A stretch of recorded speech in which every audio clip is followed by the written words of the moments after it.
Mimi nataka niwafikirishe tu kidogo ya kwamba unapofiwa na mzazi unaitwa mtoto yatima,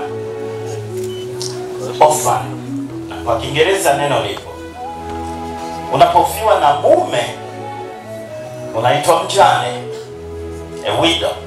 Neno lipo kwa Kiingereza.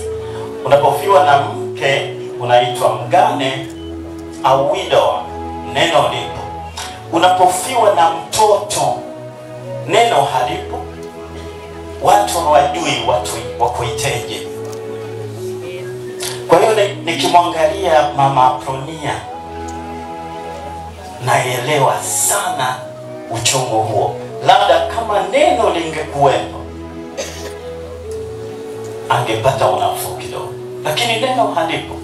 Ni kwa sababu vichwa vyetu tumeamini ya kwamba mtoto atamzika mzazi. Sasa kwa vile haiwi hivyo, ndio maana neno halipo. Mimi nawapa pole wote. Dada yangu Mama Apronia naelewa, ila nimekuambia leo ya kwamba ugume, na bado nitaendelea kukwambia hilo. Asante sana.